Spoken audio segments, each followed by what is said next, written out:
So MLC 2024 final match நடந்து முடிஞ்சிருச்சு மக்களே. வாஷிங்டன் ஃப்ரீடம் சும்மா சான் பிரான்சிஸ்கோ யூனிகார்ன்ஸை வச்சு செஞ்சுட்டாங்க ஃபைனல்ல.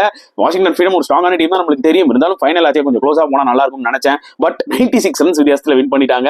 ஒரு ஒன் சைடட் ஃபைனலாக முடிஞ்சிருச்சு. டாஸ் வின் பண்ணி போலிங் எடுத்தாங்க சான் பிரான்சிஸ்கோ யூனிகார்ன்ஸ். 207 ரன்ஸ் ஒரு பிக் ஸ்கோர் போஸ்ட் பண்ணாங்க வாஷிங்டன் ஃப்ரீடம். அதுல டாப் ஸ்கோரர் அவங்களோட captain Steve Smith, fantastic innings 88. Travis Head இந்த மேட்ச்ல ஏர்லியர் அவுட் ஆயிட்டாரு பேட் கமின்ஸ் பால்ல. பட் ஸ்டீவ் ஸ்மித் ரெஸ்பான்சிபிலிட்டி எடுத்து சூப்பர் நாக் விளையாண்டாரு. அதே மாதிரி கிளென் மேக்ஸ்வெலும் வந்து பாத்தீங்கன்னா மிடில் ஆர்டர்ல ஒரு சூப்பர் கேமியோ 40 ரன்ஸ் அடிச்சாரு.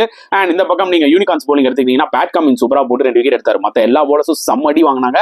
அண்ட் சேசிங்ல நிஜமா மட்டமான சேஸ்ங்க. சீரியஸா சொல்லணும்னா யூனிகார்ன்ஸ் ஒரு ஃபைனல் ஆடுற மாதிரியே பாருங்க. 111 ஆல் அவுட்னா பாத்துக்கோங்க. But credit to Washington freedom bowlers. Marco Jansen new பால்ல கலகிட்டாரு. அதே மாதிரி Rachin Ravindra another superb spell 3 wickets. இந்த சீசன் ரச்சின் ரவீந்திராவோட போலிங் வேற லெவல்ல இருந்தது. இந்த வருஷம் CSK வந்து பாத்தீங்கன்னா சரியா ரவீந்திராவோட போலிங்கை யூஸ் பண்ணலையே, அதை நினைக்கும் போது தான் ஒரு மாதிரி இருக்கு. இருந்தாலும் வாஷிங்டன் ஃப்ரீடம்க்கு ஒரு சல்யூட்டை தான் போடணும். சச் அ டாமினன்ட் பர்ஃபார்மன்ஸ் சொல்லி ஆகணும் மக்களே.